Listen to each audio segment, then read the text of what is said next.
audio, it is very, very important. If the audio is not edited, that's a 0. I'm just going to deny the application, unless it's clear. It has to be clear. That's the main thing. So if I say a line here, I will just, I don't know.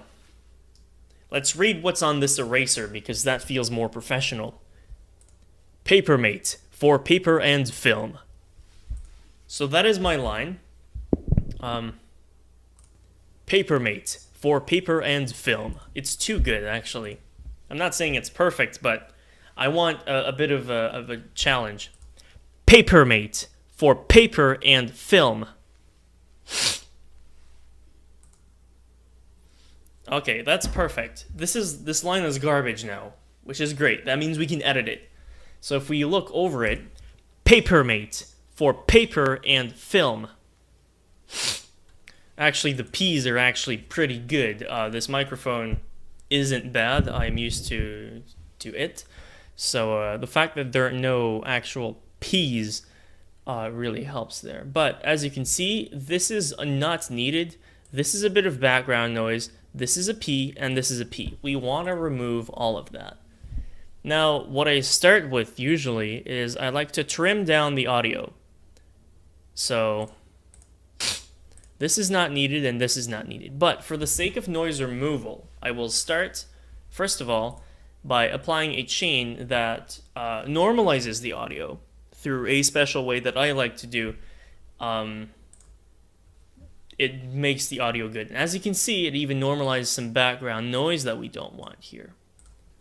Now, this chain is a little bit more specific. If you want something easier, you just go to normalize, and that's it. You click normalize. It helps a bit.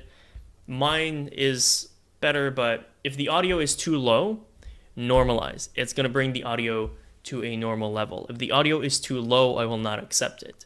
So, next step, there is some background noise. You want to select the background noise. If you have Audacity or any other program, they should have a noise reduction tool or noise removal tool. Here's where it is on Audacity. Get noise profile. Now you know what the noise sounds like. You want to click on it once again, and when you click OK, it's going to remove every sound that is similar to that. So there is no more sound or no more, well, obviously there is sound, but no more noise. There's a little bit here and a little bit here, but that's not too bad. Now we want to trim down the audio.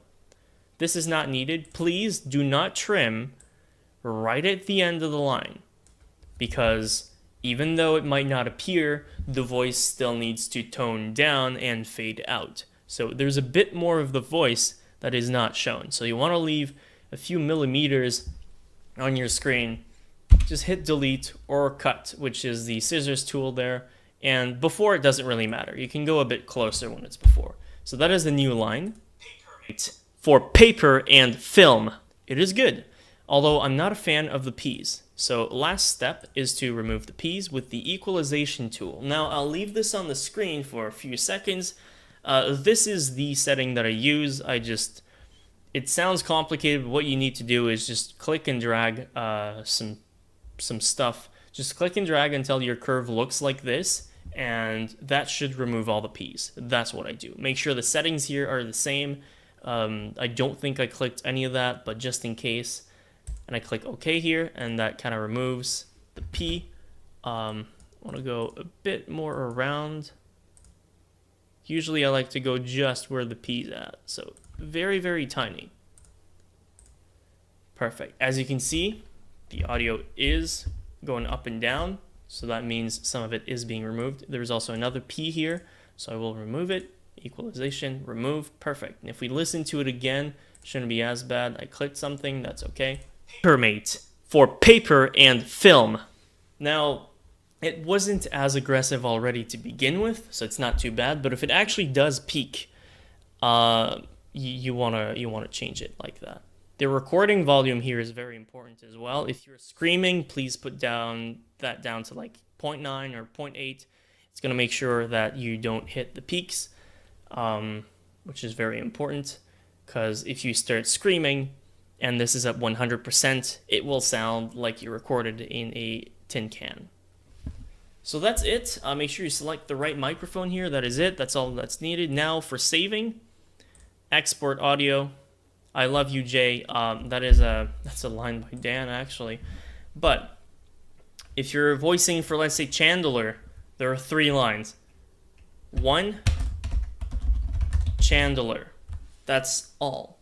You can put your name at the very end, sure, or put your name in the credits if you want, but the line has to start like that. If it does not start like this, the application will not be considered. 1, Chandler. 1, name of character. If it's line 2, 2, name of character. If it's line 3, 3, name of character. On castingcall.club, it says 0, 1, 2. They're using programming values from they start the array at 0, but for the files, start 1, 2, and 3.